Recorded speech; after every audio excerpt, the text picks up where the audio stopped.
This is the man in black, your friendly storyteller, the voice of darkness.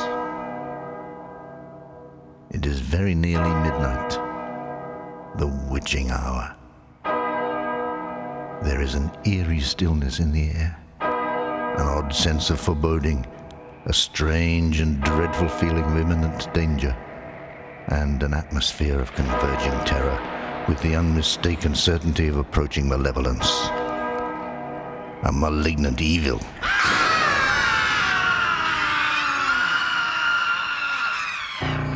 Just the setting for the story I am about to tell you.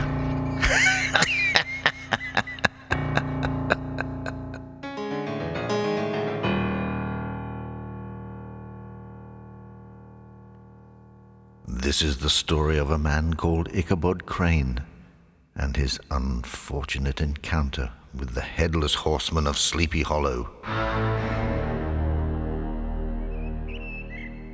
Sleepy Hollow is one of the quietest places in the whole wide world. The only sounds to be heard above the babbling brook that meanders there are the birds, starlings, sparrows, and perhaps an occasional woodpecker. An unusual tranquility indeed. However, no one ever went into Sleepy Hollow, not even in the daytime, because people for miles around believed that the place was haunted. To venture there after dark would be folly indeed, for witches were known to cavort there, with goblins and spirits and ghosts and unspeakable things that can bite. It is said, and who am I to argue, that the most fearful spirit that haunts this nightmarish region is the apparition of a figure on horseback. The figure has no head. It is said to be the ghost of a Hessian trooper whose head had been carried away by a cannonball in some nameless and forgotten skirmish during the Revolutionary War, and who is compelled forever to furiously ride as if on the wings of the wind to the scene of the battle in a forlorn and nightly quest to recover his head, and then get back before daybreak to the little whitewashed church where lay his troubled grave. He is known throughout this region of fantasy and shadows as the Headless Horseman of Sleepy Hollow. Not very far from Sleepy Hollow was a schoolhouse. The schoolmaster's name was Ichabod Crane. He was tall, lean, and lanky, with long legs and arms that protruded from his short sleeves. His head seemed small because his ears were so large, his nose long and pointed. He could easily, from a distance, be mistaken for a scarecrow. Ichabod Crane fervently believed in witchcraft. It was often his pleasure, after school was dismissed, to peruse his books concerning the supernatural until the gathering twilight became evening. Then, as he walked to the farmhouse where he was lodging, his imagination would become active, and the call of the whippoorwill, the croak of a frog, the hooting of an owl, or the rustling in the bushes of birds frightened from their roost would fill him with dread, and he would sing shakily or dryly try to whistle to bolster his spirits, believing that he was being followed by the unspeakable horror of the galloping headless Hessian.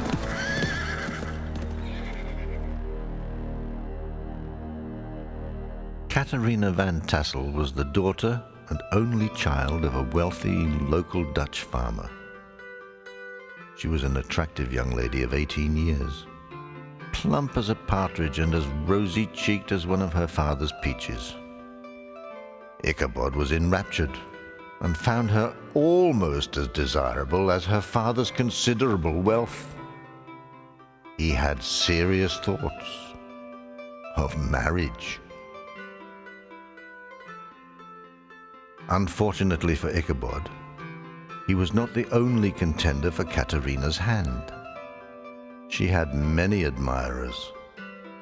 The most formidable among these was the swashbuckling young giant whose name was Abraham, or, according to the Dutch abbreviation, Brom. Brom van Brunt. He was famous for miles around for feats of great strength and daring, his powerful frame lending credence to his nickname, which was Brom Bones. Being good-humored and boyishly mischievous, he enjoyed playing pranks and engaging in boisterous fun and frolics. He was also a superb horseman. His feats in the saddle were legendary. He liked nothing better than to race his huge black stallion, called Daredevil. One fine autumnal afternoon, word arrived at school that Ichabod was invited to a merrymaking that evening at the house of Mynheer Van Tassel. The pupils were hurried through their lessons and let loose an hour or so early, amid much din and in joyous disbelief at their early freedom. After carefully brushing and putting on his best black suit, indeed, his only suit, Ichabod borrowed a horse from the farmer with whom he lodged. The animal was an old cart horse, and his name was Gunpowder. Gunpowder had seen many summers and did not, in truth, have a great many more to look forward to. Even so, he was in good fettle for his age, and he clip-clopped his way to Mynheer Van Tassel's with the long-shanked Ichabod astride him.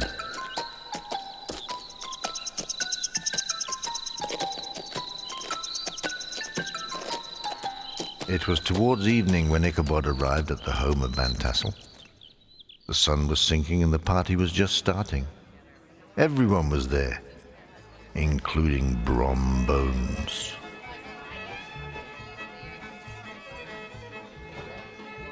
The dancing had begun. Ichabod was a good dancer, and with Katrina as his partner, showed off his Terpsichorean prowess, while Brom Bones, filled with jealousy, sat watching and brooding alone in a corner. The party gradually broke up. Everyone said their farewells, and finally, all was quiet and deserted.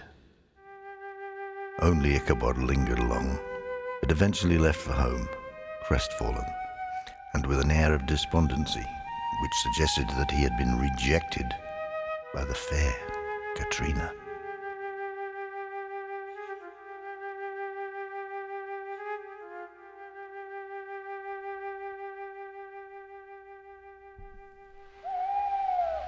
It was approaching that certain hour, the time of night that chills the soul, the time of impending catastrophe. The natural sounds of the dark adding to Ichabod's apprehension. As the night grew darker, he remembered all too clearly the tales he had heard of ghosts and spirits and goblins and gremlins.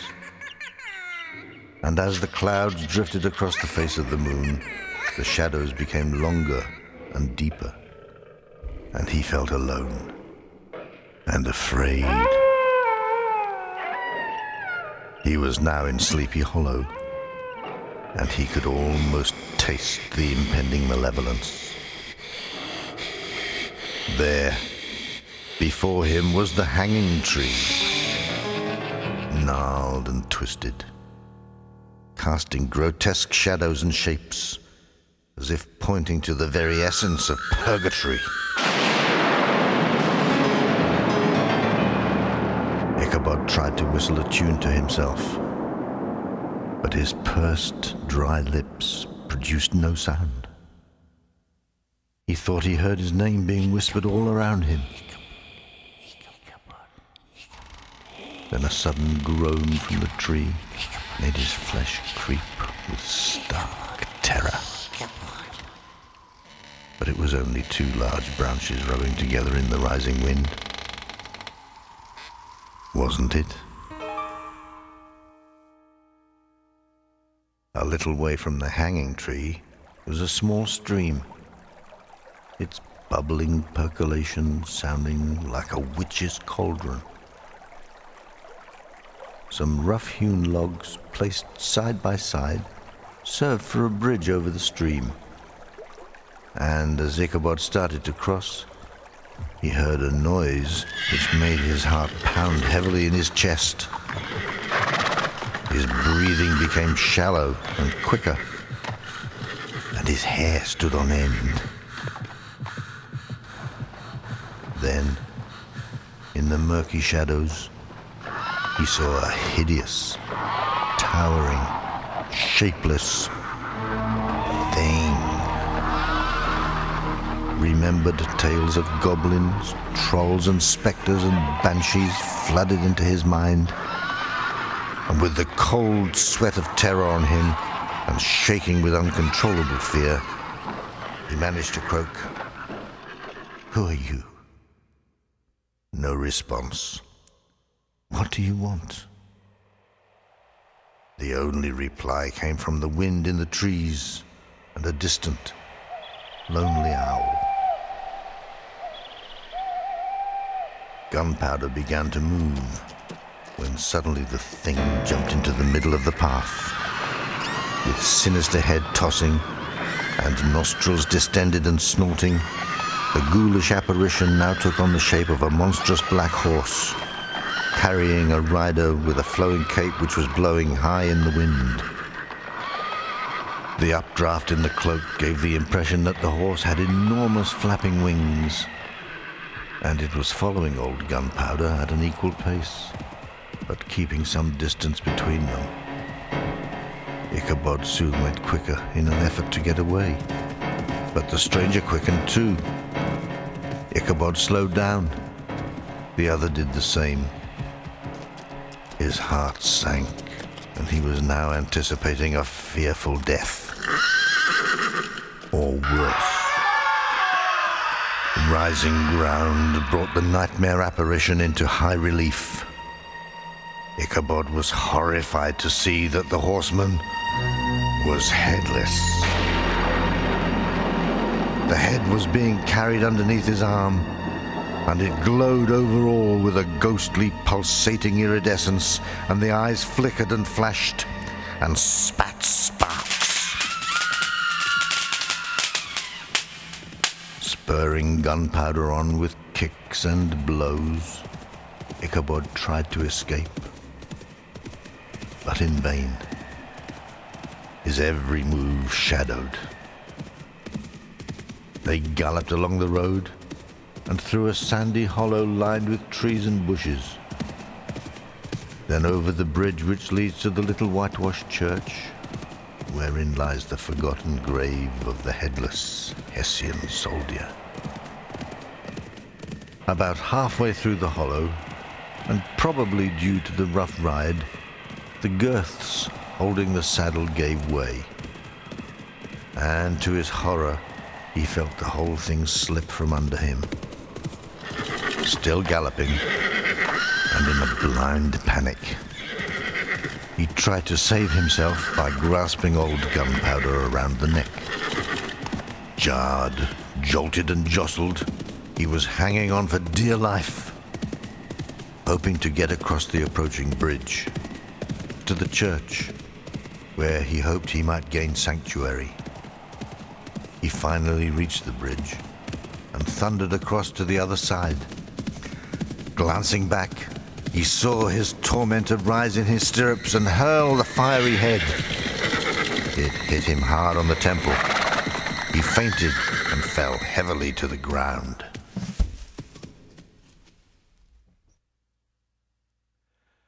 Next morning, old Gunpowder was found contentedly cropping the grass in a nearby field. His saddle and bridle were missing. Ichabod too was missing, and did not appear that day, or the next. A search party found his dusty old hat near the bridge, and hard by, a shattered pumpkin. Ichabod Crane was never seen again, and it was decided by those that know about such things that he had been spirited away by the Headless Horseman.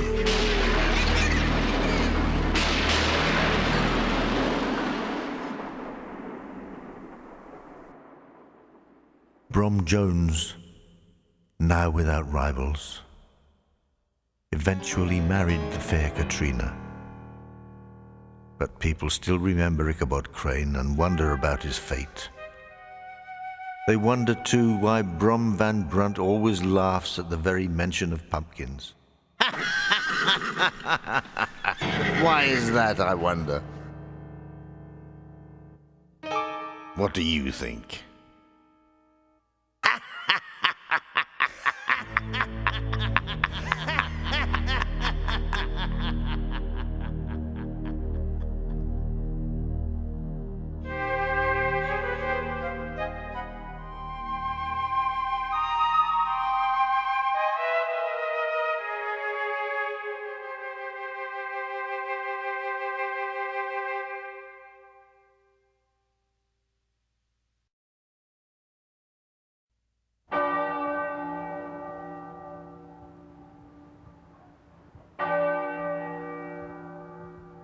This is the voice of darkness.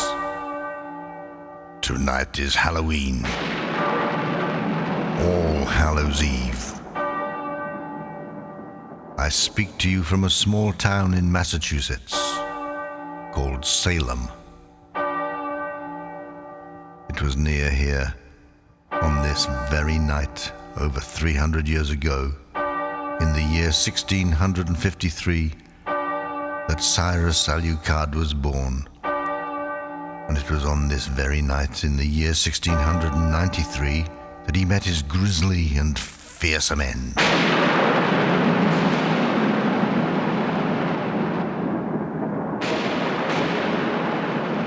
But I digress. My story tonight is about Mr. Dutch Adams, who, as it happens, also lived in Salem, having been born there in 1963.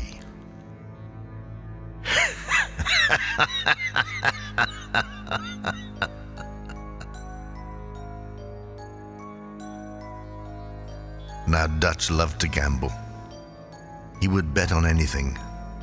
The spin of a coin, the turn of a card, the outcome of a game, anything at all. Just for fun, one Halloween not so long ago, some of his friends bet him the princely sum of $10 that he would not go alone to the old derelict house on Hangman's Hill at midnight and flash a light 3 times from an upstairs window. The house was said to be haunted. It was, after all, near a graveyard. No one ever went there, especially after dark, and certainly not at midnight, and most definitely not on Halloween.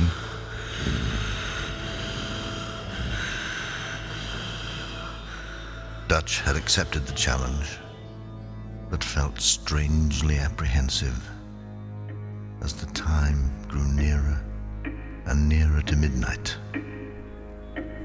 The witching hour, when evil reigns supreme.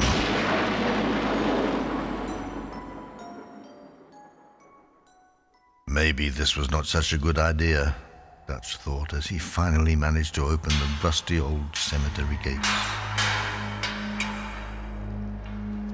The moon was full, and he could see the old house on the hill quite clearly through the trees, which were rustling in the rising breeze. It was silhouetted starkly against the moonlit sky.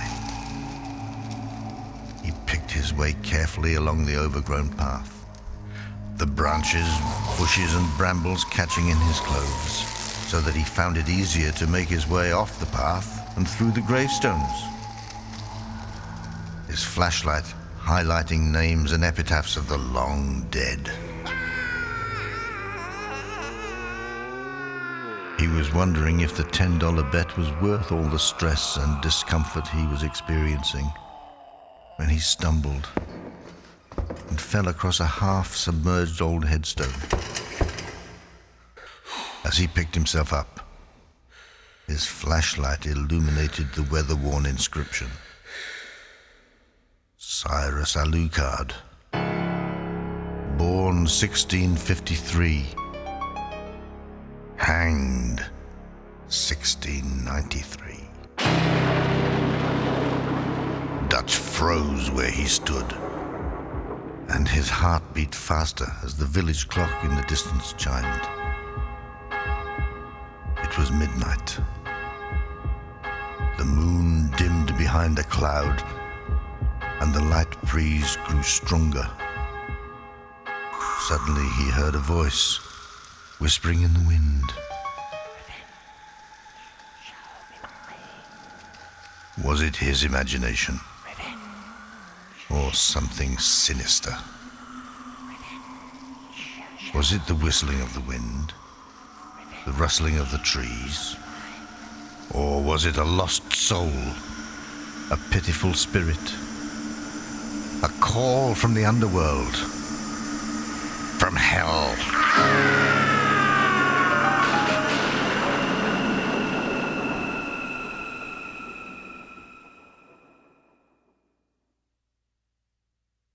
Dutch was shaken and disturbed by these events, and he turned to run as quickly as his legs would carry him towards the house on the hill, which seemed to offer, even in these weird circumstances, a strange kind of sanctuary. It was then that he heard it, a long, terrifying, menace-loaded scream. This, he knew, was not his imagination. Terror-stricken, he clambered over the small wall that enclosed the cemetery and scrambled up what was once a pathway to the house. Another scream echoed around him as he reached the steps to the front door. Fear lent him strength as he pounded on the front door, which swung open unexpectedly. He hurried inside and slammed the door shut.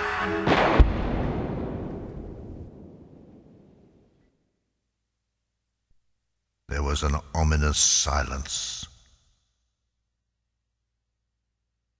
His flashlight picked out the large staircase, and he carefully made his way towards it, and then ascended. About halfway up the stairs, the beam of the flashlight fell on a large old oil painting. It was hanging askew on the wall and had an ornate but badly damaged gilt frame. The picture, too, was in poor condition and covered in grime and dust. Closer examination revealed a striking picture. It was the portrait of Cyrus Alucard, dated 1662, a year before he was hanged.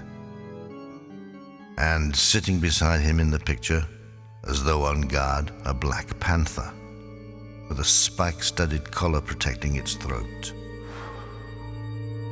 Blowing away some dust, Dutch saw the portrait was entitled Alucard and Zoltan. At the top of the stairs, Dutch felt uneasy. He had that strange feeling of being watched. The beam of the flashlight shone on nothing untoward, and yet, the feeling of not being alone continued. Just then, he heard a panting sound. Far away, but getting nearer and nearer. He hurried to the window and flashed his light 3 times, and then hurriedly turned to leave. It was then that he saw in the corner of the room a coffin. It was partially hidden behind an old bedstead. He walked over to the coffin, shaking with fright, and slowly raised the lid. It was empty. Dutch gave a sigh of relief as he closed the lid, but his heart missed a beat when he saw the inscription on the front of the coffin. It read, Dutch Adams, born 1963. But in the darkness, the second date was unreadable. Dutch, in dreadful panic, ran from the room, tripped and fell, dropping his flashlight, which rolled through the banisters and shattered in the hallway below. He staggered painfully to the stairs, but then found his way blocked by a huge black panther with a spike-studded collar. It stood before him snarling with lip-curling ferocity, and holding the leash was a tall man dressed in black, who threw back his head and laughed. Dutch passed out.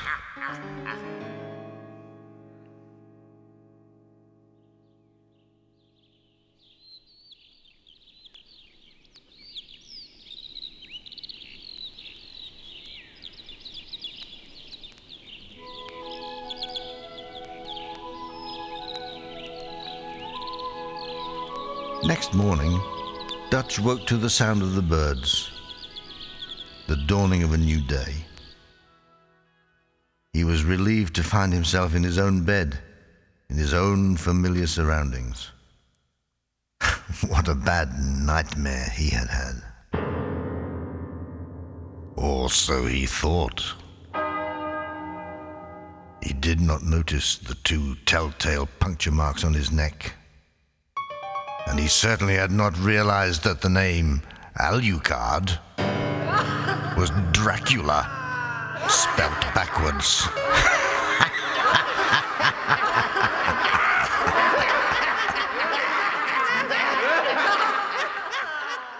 Sleep well.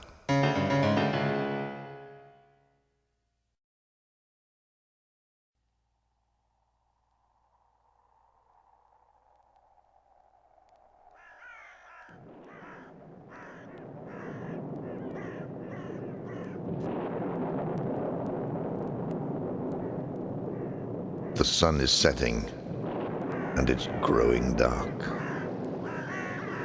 My partner and I have been traveling all day, and we are both very tired. We want to get to the main highway before midnight to catch the bus. There isn't another for 24 hours.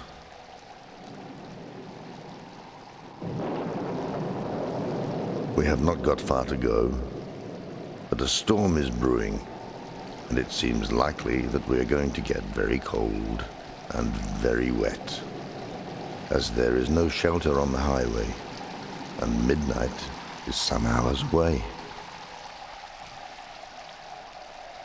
On the way to the main highway, there stands a house, run down and derelict, but it can give us shelter until it's time to catch the bus. This path leads to the house, but step carefully. It's rough and overgrown due to years of neglect. The local people don't come here. They say the place is haunted.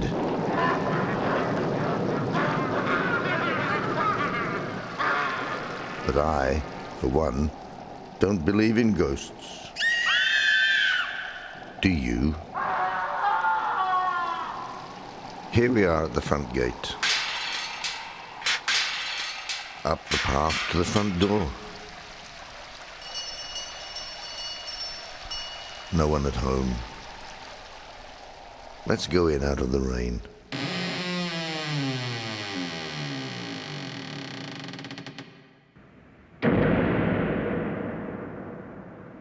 At least it's dry.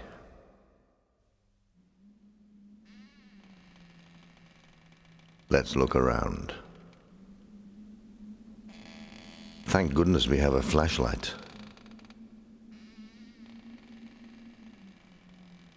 Let's open this door. Carefully. Perhaps the place really is haunted. What's that over there? Looks like a large sea chest. Or a box of some kind. Let's have a closer look. There's a name on the lid. Pandora. That's a nice name. Pandora. The key is still in the lock. I wonder what's inside. There's only one way to find out. Let's open it.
Listen, it's midnight.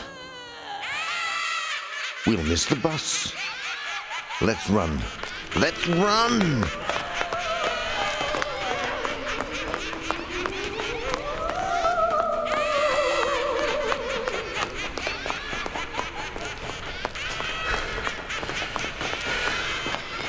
Here's the bus.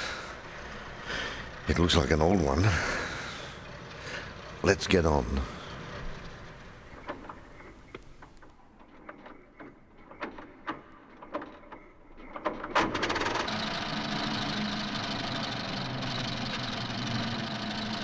We're the only passengers. Oh, good. Here's a newspaper. What's been going on in the world? The headline says, Pandora Mansion burnt to ground. That's strange. Pandora Mansion? Why, that's the house we've just been in. What's the date on that newspaper? I don't understand. It's dated 1937. That means that the house we've just been in does not exist. And neither does this bus. Do you believe in ghosts now? I do. I do.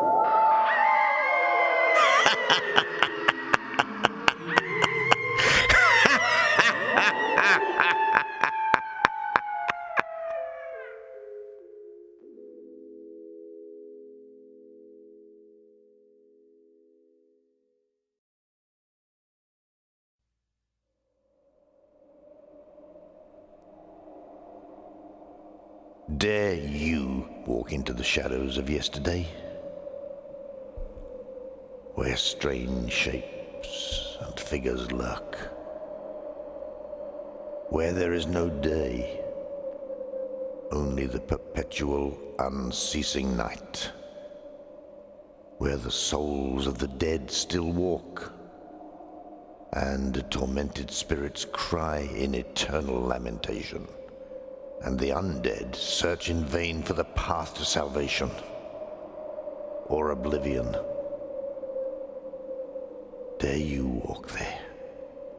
Dare you? Dare you? Quietly then. Tread softly. Try not to disturb the lost children of the night, for they are the guardians of this ancient portal, and they will certainly let you in.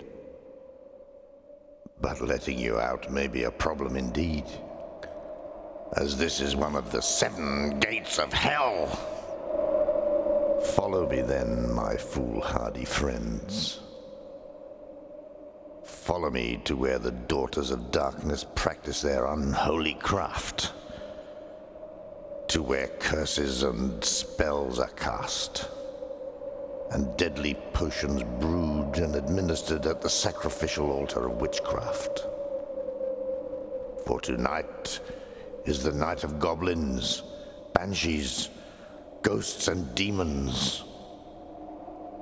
Lost souls and evil spirits are abroad. Beware. Beware, I say.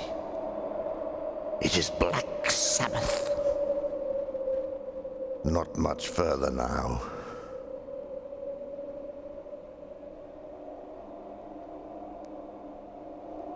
Listen. Listen. Listen. Just around this corner are the witches in their grotto. It is dangerous, and we must not be seen. Let us hide behind these rocks.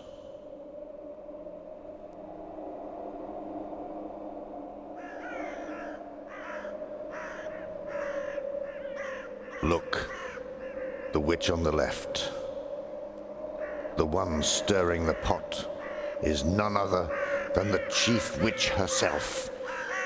It's Griselda Grotti and her familiar cat Pyewacket.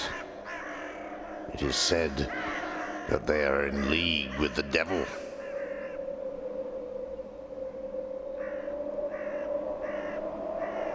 She loves children, though. She loves them lightly salted and cooked in butter.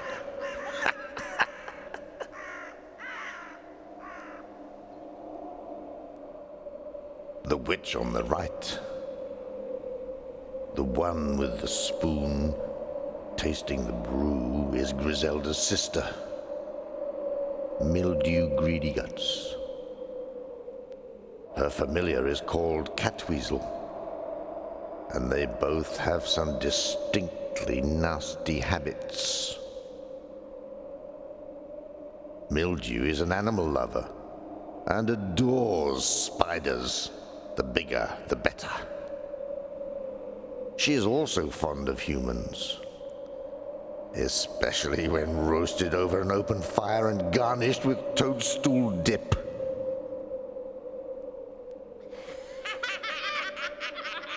The witch in the middle, the one with Magwort, her familiar raven, perched on her shoulder, is none other than old Mother Malady Maggot herself, the personification of evil, your worst nightmare come true.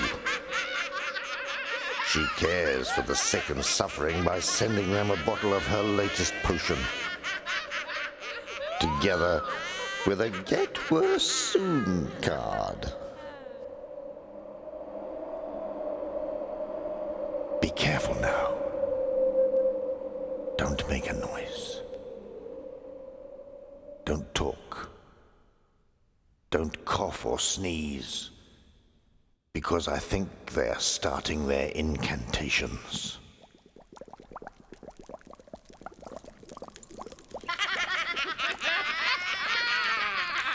Eye of lizard, tongues of bats, tooth of dragon, 6 black cats, scorpion sting, toad unclean, bell book and candle, Halloween.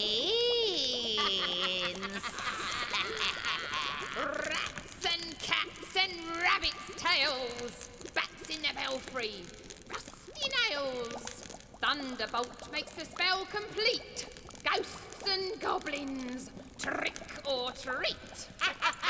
Hear the cauldron boil and bubble. Stoke the fire, we're brewing trouble. Rope of gallows, cup of sorrow. Sudden death, no tomorrow. Evil deed, and then with malice, offer drink from poison chalice. Wind and rain and witch's broom,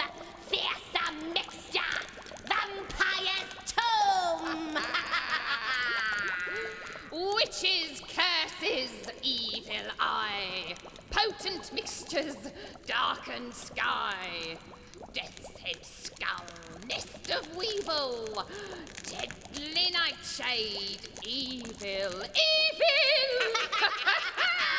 Iron of snake, skin of mouse, lightning flash, haunted house, monkey's paw, hellcat's breath, worms that turn, approaching death. Bugs and beetles, swarm of flies, simmer gently, stormy skies. Add some salt at witch's moon, hangman's noose, all too soon.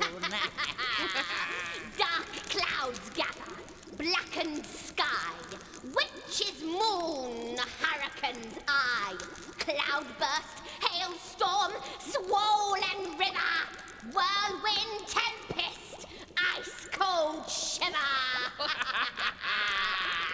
Tail of rat, sting of bees, slice of batswing, mouldy cheese, rotten temp and sulphur smell, cloven hoof, funeral bell. Mistletoe bough, ruin leaf, toadstool cap and barley sheaf, poison berries, blackbird pie, death watch beetle. Now you die.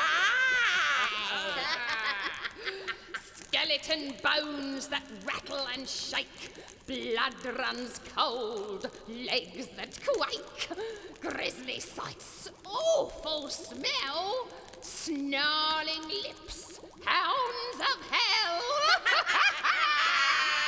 Bullock's blood, poison dart, snake's forked tongue and human heart. Cast a spell, do or die, make a wish, say goodbye.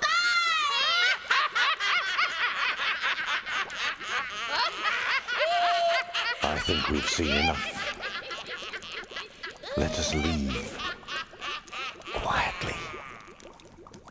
No noise.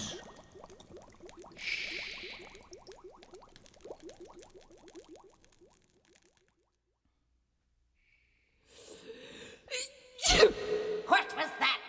What was strangers? Strangers. I smell blood. I smell blood. Stranger's blood. American blood. American stranger's blood. The smell of blood is in the air. American blood, beyond compare. A tasty drink, straight from the vein. Scarlet red, fear no pain.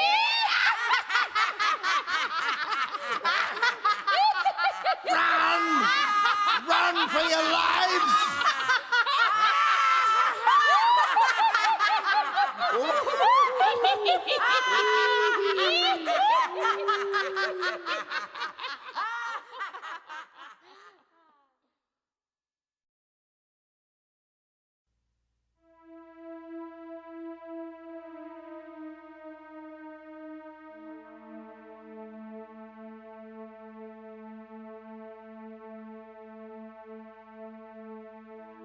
Welcome, sensation seekers. This is the man in black. Welcome to the realms of torture. Tonight, I shall be your guide on this journey through the Chamber of Horrors.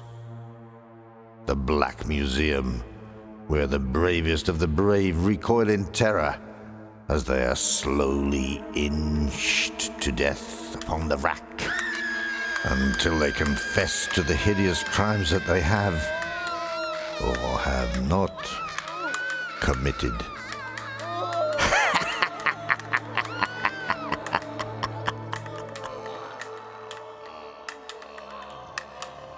Come. Have courage. Smile if you can, as we descend into the dungeons of the castle and experience the torture chamber.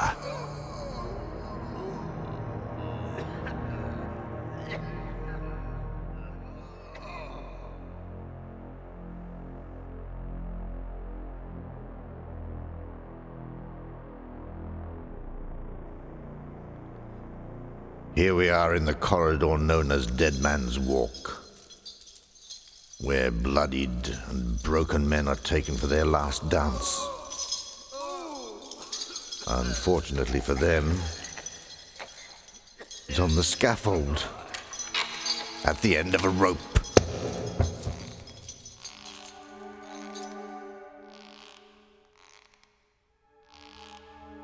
A little further, my friends. The fun is just beginning. Listen, he's having his arms sawn off. That poor wretch has stolen his last purse.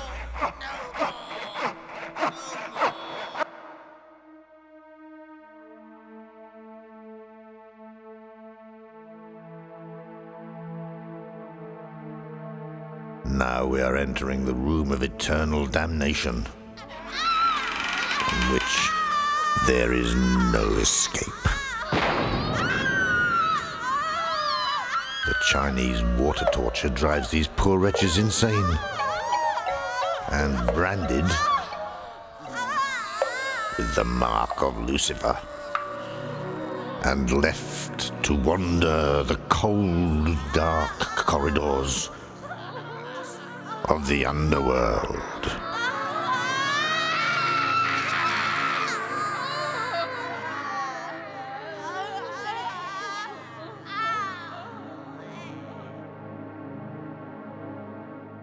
If you are of a tender or delicate disposition, you really should not enter the next room. It is a place where, if there was a choice, mere agony and horror would be preferred to what is inflicted upon the hapless wretches chained and incarcerated within. Some would say that the offenders are receiving a kind of poetic justice. Indeed, a classic case of the punishment fitting the crime. For the victims, all teenagers, are forced to listen to the number one in the pop charts at a volume many times the limit of human endurance, far beyond the threshold of pain, to noise levels that they themselves have inflicted upon others. Their chosen music is played around and around and around. There is no end. A monster hit indeed.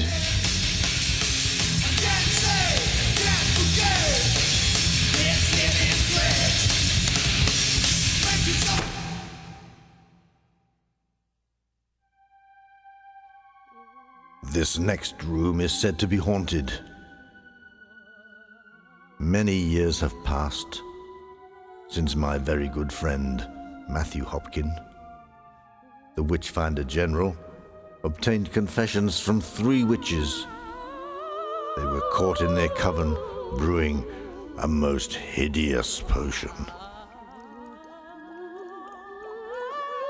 Would you like to hear the ingredients? I have toad, spawn of frog, tail of newt, fang of dog, dried bat's blood, old black crows, big dead rats, fat pig's nose, slimy slugs, trail of snail, spider's web, puppy dog's tail.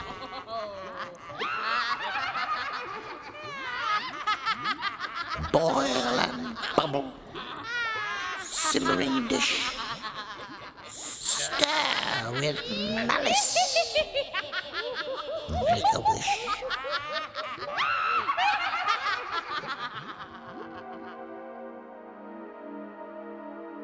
Well, well, well. What a piece of luck. I do believe we're just in time to see the lions at play in the pit of despair.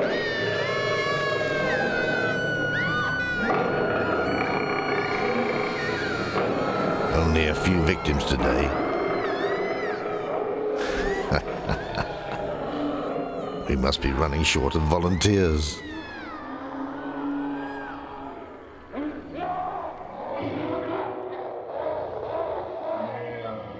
Onward and downward we must now go, to where Madame Guillotine awaits her next victim.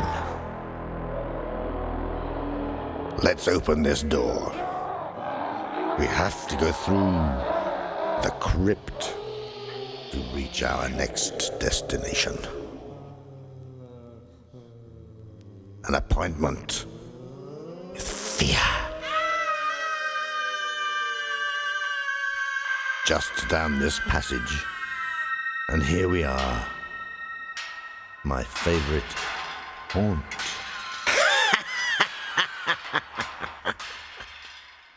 Our recreation room. Not to be recommended to those of a delicate disposition. Look over there, in the corner. Do I see one of my favorite pastimes? Why, goodness me. It's the thumb screws. Really, some people don't know when they're having a good time. I see the man in the iron mask hasn't drunk his milk. Again. I can't think why. Can you? Here's a playful little instrument. We call it the rack. Oh, let's move on. But be careful now. That pendulum swinging above us is sharp. It might do more than just part your hair. Oh dear. I told you so.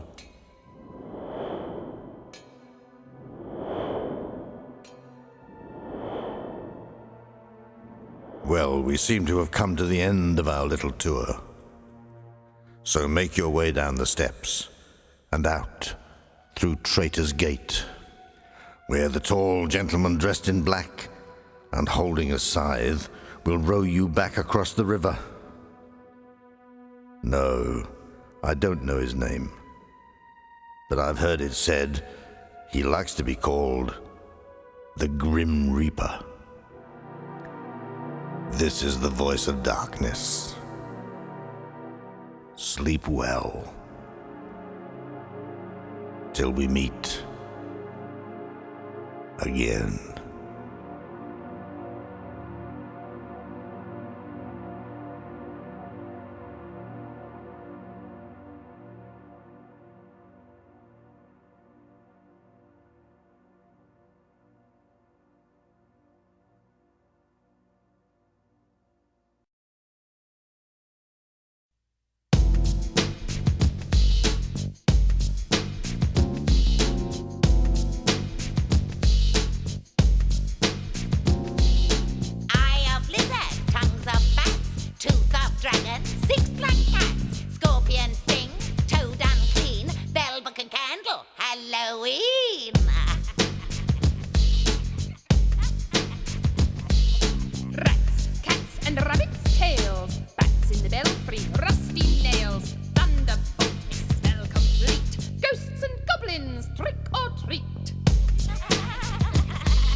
shiver.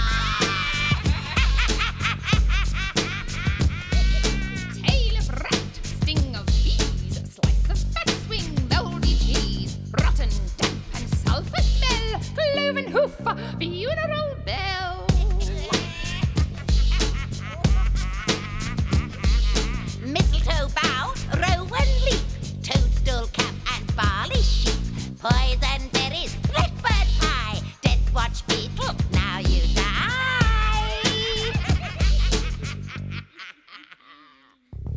Skeleton bones that rattle and shake, blood runs cold, legs that quake, grisly sacks, awful smell, snarling lips, hounds of hell.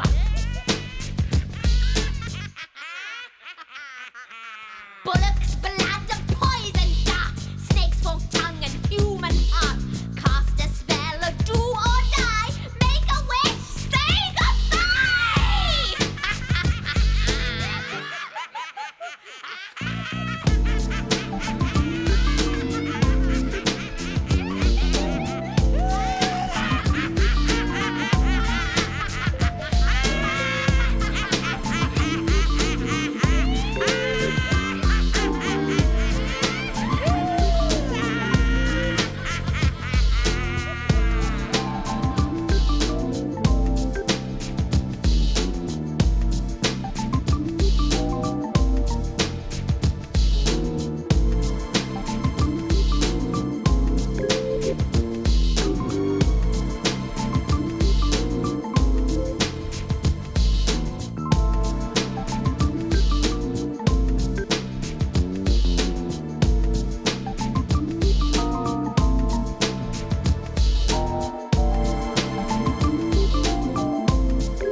This is your friendly storyteller, the man in black, the voice of darkness, reminding you to be in bed before midnight, because the witching hour brings with it gremlins and goblins, spooks and specters, demons and devils, and things that go bump in the night. Things that bite. So when you climb the stairs to bed, be careful. Look behind you. There's probably nothing there. Is there? Good night. Sleep well.